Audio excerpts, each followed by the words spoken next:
কৃষক কৃষি তার উন্নয়ন সব নিয়ে আমাদের এই আয়োজন। বাংলার কৃষি, বাংলার কৃষি, বাংলার কৃষি। ফলবে ফসল ভরবে গোলা আরো বেশি বেশি। বাংলার কৃষি, বাংলার কৃষি, বাংলার কৃষি, বাংলার কৃষি, বাংলার কৃষি। কৃষি তথ্য, প্রযুক্তি, পরামর্শ এবং মাঠ ফসলের করণীয় সম্পর্কে জানাতেই আমাদের এই বাংলা কৃষি।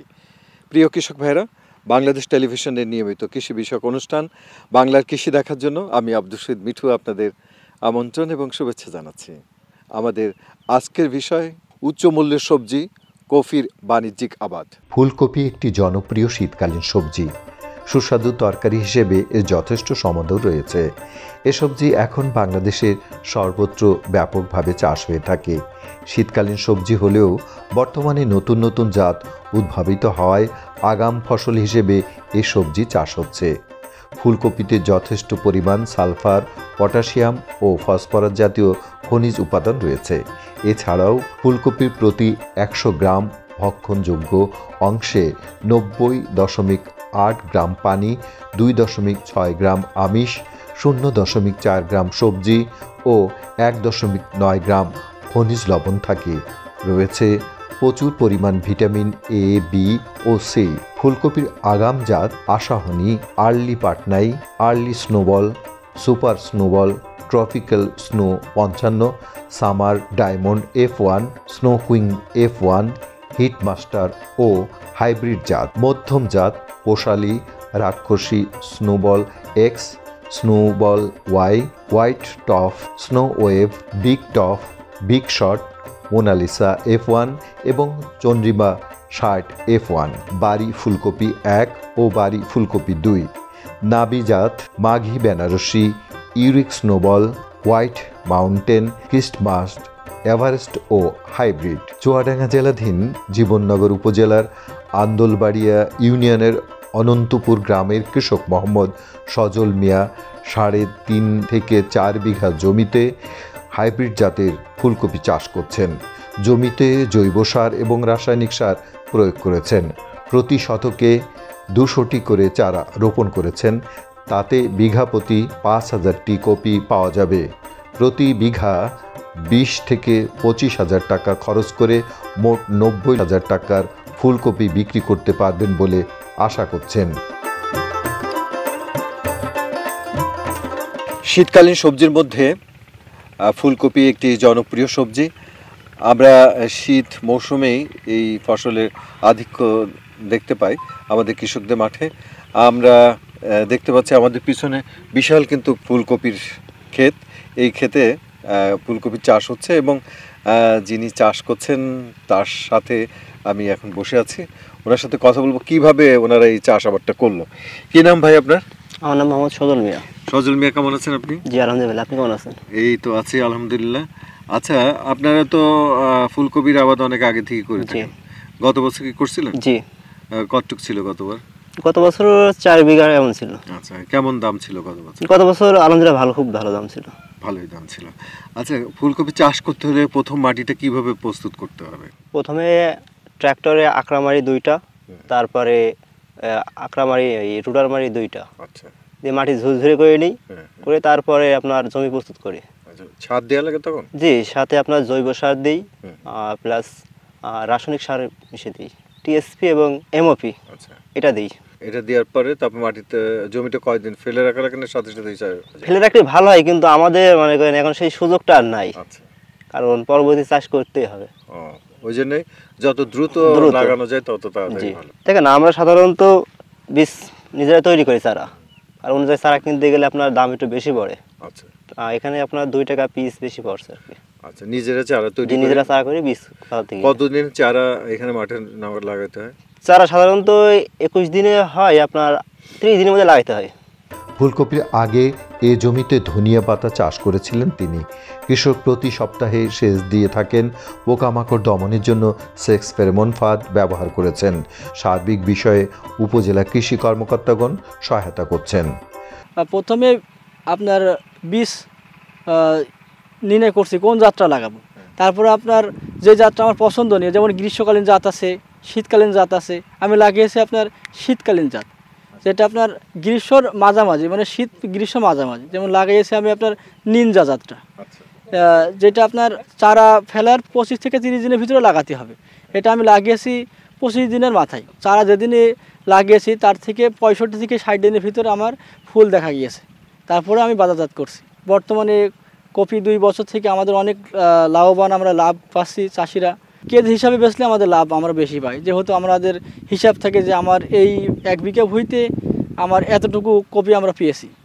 এ থেকে আমরা দেখা যাচ্ছে প্রথম থেকে শেষ পর্যন্ত একটা হিসাব করলে আমরা 1 থেকে 1,20,000 টাকা পর্যন্ত আমরা 1 বিঘা ভুঁইতে পেতে পারি। সুনিষ্কাশিত উর্বর ও দোআঁশ মাটি ফুলকপি চাষের জন্য উপযোগী। বীজতলায় চারা উৎপাদন করে এই সবজি চাষ করা হয়। চারার বয়স 30 থেকে 35 দিন হলে যখন চারার 5 থেকে 6টি পাতা হয় তখন রোপণ করতে হয়। 2 ফুট দূরে দূরে সারি করে 1.5 ফুট দূরে দূরে সারিতে চারা রোপণ করতে হয়। প্রতি শতক জমিতে 1.0 থেকে 1.2 কেজি ইউরিয়া, 0.6 থেকে 0.8 কেজি টিএসপি, 0.8 থেকে 1.0 কেজি এমওপি, 28 থেকে 40 গ্রাম বোরাক্স এবং 60 থেকে 80 গ্রাম গোবর সার দিতে হয়। অর্ধেক গোবর পুরো টিএসপি ও অর্ধেক এমওপি জমি তৈরির সময় দিতে হয়। বাকি অর্ধেক গোবর চারা রোপণের 1 সপ্তাহ আগে মাদায় দিয়ে মিশিয়ে দিতে হয়। ইউরিয়া বাকি অর্ধেক এমওপি এবং বোরন 3 ভাগ করে চারা রোপণের 8 থেকে 10 দিন পর, 30 দিন পর এবং 50 দিন পর দিতে হয়। সার দেওয়ার পরপরই সেচ দিতে হয়। জমির আগাছা দমন করতে হয় এবং মাটি আলগা করে দিতে হয়। গাছের গোড়ায় মাটি তুলে দিতে হয়। সাদা রং ও আঁটো সাঁটো থাকতেই ফুলকপি তুলে ফেলা উচিত। ফুলকপি চাষ এটা আগাম শীতকালীন হিসেবে চাষ করা হয়, আর গ্রীষ্মকালীন সময়ই হচ্ছে গিয়ে বীজতলায় চারা বপন করা হয়। চাষের শুরুতে এটা চারা তৈরি করে আপনার জমিতে রোপণ করতে হয়। আলাদাভাবে বীজতলায় প্রতি শতকে আপনার 2 থেকে 3 গ্রাম বীজ বপন করে প্রতি বিঘা প্রতি 4000 মতো চারা লাগে। তো সেক্ষেত্রে একজন চাষি সর্বপ্রথম এই চাষটা করতে হলে পরে আপনার ফুলকপির জাত নির্বাচন করে, এবং সেক্ষেত্রে হচ্ছে আপনার যে জমিতে চাষ করা হবে সে জমিটাও নির্বাচন করতে হয়। তাই সবচেয়ে ভালো হয় দোআঁশ এবং বেলে দোআঁশ মাটিতে ফুলকপি চাষ করারা। বীজতলায় চারা দেওয়ার পর 25 থেকে 30 দিনের মধ্যেই ওই চারাটা হচ্ছে মূল জমিতে রোপণ করতে হয়। আর 25 থেকে 30 দিনের মধ্যে যেহেতু রোপণ করতে হয়, তার হচ্ছে 10 দিন আগের থেকেই, মানে চারার বয়স 15 দিন হওয়ার পরপরই আমাদের মূল জমি রেডি করতে হয়। মূল জমি রেডি করতে হলে পরে আমরা শতক প্রতি 70 থেকে 80 কেজি আমরা হচ্ছে গোবর সার, যেটা বলি কম্পোস্ট সার, ব্যবহার করার জন্য বলি। পাশাপাশি দেখা যাচ্ছে টিএসপি প্রতি কেজি প্রতি শতকে হচ্ছে 600 থেকে 800 গ্রাম টিএসপি প্রয়োজন হয়। 80 থেকে 1 কেজি মতো হচ্ছে পটাশের ব্যবহার হয়। দস্তা 400 গ্রাম মতো ব্যবহার হয়। তো এই সারগুলো হচ্ছে 3 কিস্তিতে ব্যবহার করা সম্ভব। শেষ চাষের সময় আমরা বিশেষ করে টিএসপি এবং এমওপি সারটা এবং গোবর সারটা দিয়ে জমিটা প্রস্তুত করাই। আর ইউরিয়া সারটা হচ্ছে 3 কিস্তিতে আমরা জমিতে প্রয়োগ করার জন্য বলি। আর সেচের ক্ষেত্রে হচ্ছে গিয়ে চারা মূল জমিতে রোপণ করার 3 থেকে 4 দিনের মধ্যে একবার, এরপরে আপনার 7 থেকে 10 দিনের পরপর বাকি 4টা চারে সেচ ব্যবহার করা হয়। আর রোগের ক্ষেত্রে যদি আমরা বলি, এখন দেখা যাচ্ছে গ্রীষ্মকালীন যে কপিগুলো চাষ হয় সেক্ষেত্রে এটা আমাদের শীত শুরু হওয়ার আগেই চলে আসে ম্যাক্সিমাম। এখন আমাদের অলরেডি মাঠে 2 চালান কাটা হয়ে গিয়েছে, চাষি যেগুলো তুলছে। এখন যেগুলো তুলছে সেগুলো একটু লেট ভ্যারাইটি। এবার যেহেতু বৃষ্টিপাত একটু বেশি হয়েছে যার কারণে আমাদের একটু লেট ভ্যারাইটিতে যাচ্ছে। তারপরেও এরকম একটা সময় আর কি হয় যে যেহেতু এটা ঠান্ডা এবং শীত মৌসুমে ফুলটা একটু ভালো হয়, সেক্ষেত্রে আমরা তাদেরকে এরকম একটা পরামর্শ দিয়ে থাকি যে ফুলটা যেহেতু 60 থেকে 65 দিনের মাথায় গিয়ে আসে, যেন এমন একটা সময় নির্বাচন করা হয় যে ওই টাইমটা যেন যে শীত কেবল শুরু হয়েছে, তাহলে আমাদের ওই সময় ফুলটা ভালো হয়।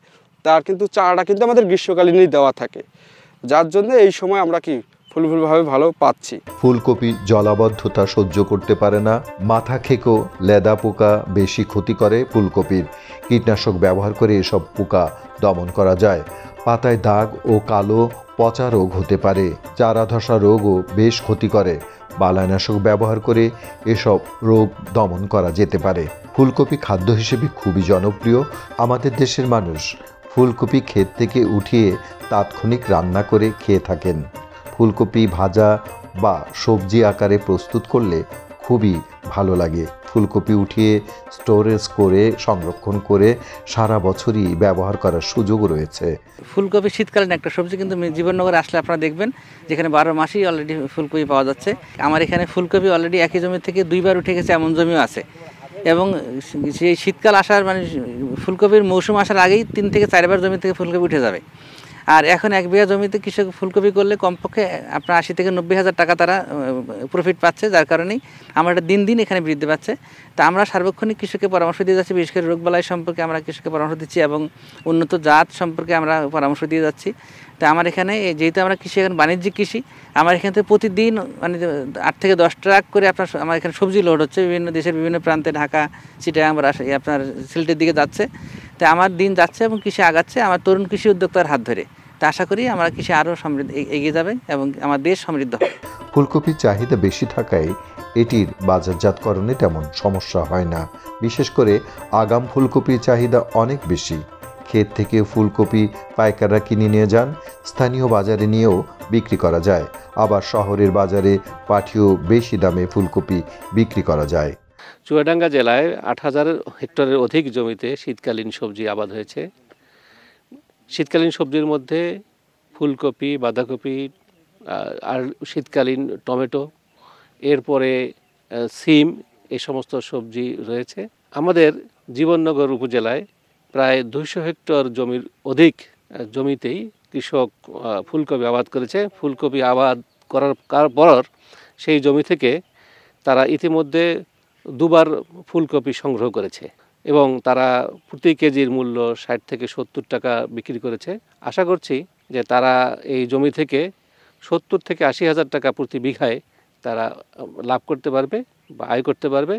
তাদের খরচ কিন্তু 25 থেকে 30 হাজার টাকা, এবং এটি সারা দেশের আগাম সবজির চাহিদাটা পূরণ করে অনেক ক্ষেত্রেই। তো এই এলাকা যেহেতু একটু উঁচু প্রকৃতির, এখানে সবজি আবাদের সুযোগ রয়েছে। আমরা আশা করছি শুধু ফুলকপি নয়, ফুলকপির পাশাপাশি আরও অনেক সবজি এখানে আমরা যাতে আবাদ করতে পারি বা চাষ করতে পারি, যার মাধ্যমে দেশের অনেক এলাকার ফুলকপির বা সবজির চাহিদা পূরণ করতে পারি। ফুলকপি একটি অর্থকরী ফসল। বিশেষ করে আগাম উৎপাদন করতে পারলে কৃষকরা বেশ লাভবান হয়ে থাকেন। বর্তমানে কৃষি প্রযুক্তির প্রসার ঘটেছে। আমাদের প্রত্যাশা সবাই বিদ্যমান প্রযুক্তি ব্যবহারে আগাম ফুলকপি চাষ করে বেশি লাভবান হতে পারবেন। বাংলার কৃষি, বাংলার কৃষি, বাংলার কৃষি। অনুষ্ঠান সম্পর্কে আপনাদের যে কোনো মতামত আমাদেরকে লিখতে পারেন। লিখবার ঠিকানা প্রযোজক বাংলার কৃষি, কক্ষ নম্বর 3016, বাংলাদেশ টেলিভিশন ভবন, রামপুরা, ঢাকা 1219। ইমেল বাংলার কৃষি 1314@gmail.com। Facebook Bangladesh television. ইচ্ছে করলে অনুষ্ঠানটি ইউটিউবে দেখতে পারেন। প্রিয় কৃষক ভাইরা, আজ এ পর্যন্তই। আপনারা সবাই ভালো থাকুন, সুস্থ থাকুন, এই কামনায় শেষ করছি আজকের বাংলা কৃষি। আল্লাহ হাফেজ। কৃষক কৃষি তার উন্নয়ন, সব